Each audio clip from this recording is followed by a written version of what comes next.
Uwanja wetu wa Benjamin William Mkapa umefanyiwa ukarabati mkubwa sana na umerudi katika hali yake ya ubora kwa sababu ya maandalizi ya kwenda kwenye mashindano ya AFCON mwaka 2027. Na hii ni moja ya mambo ambayo Temeke imenufaika na mipango ya kisera ya Rais Samia Suluhu Hassan. Makofi kwa rais.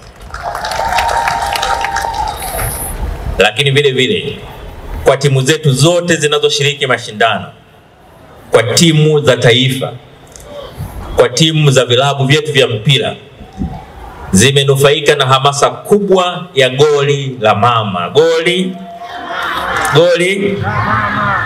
la mama.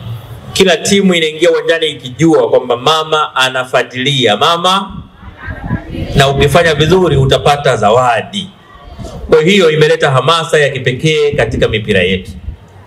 Na kwa bahati nzuri, siku hizi hata watu wasioweza kwenda kiwanjani wanaangalia mpira kwenye runinga. Uongo kweli? Miaka ya nyuma, kabla hazijaanza runinga, wenzetu tulikuwa tunapata tabu kwa sababu unasikiliza mpira kwenye redio, unasikiliza kwenye redio. Kwa hiyo huwezi kuwa na uhakika mtangazaji anachosema ndio kipo uwanjani au sio hicho. Na tulikuwa tuna watangazaji wazuri.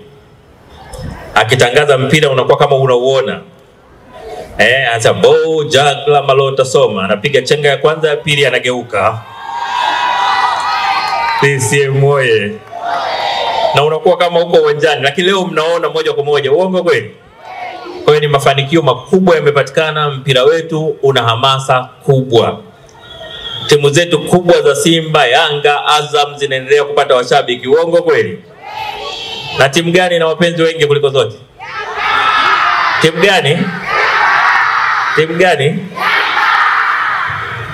Nimesikia, nimesema timu gani na wapenzi wengi. Nimesikia watu wengi wanasema CCM.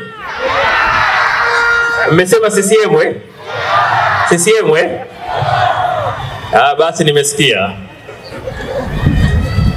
Sasa kwenye miaka 5 iliyopita nilisema tumefanya mambo mengi. Sasa tunakwenda miaka 5 inayokuja. CCM imepanga kufanya nini?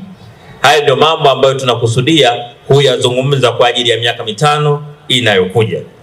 La kwanza, CCM imezamiria kurasimisha biashara ndogo.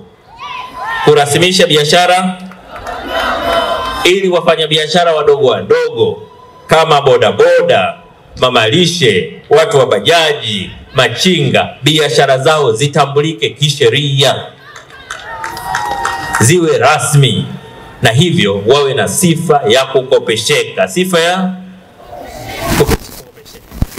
Lakini pia serikali ya CCM katika miaka 5 ijayo, ikipata ridhaa ya wananchi, imezamiria kuendelea kuimarisha mazingira mazuri na rafiki ya ukusanyaji kodi.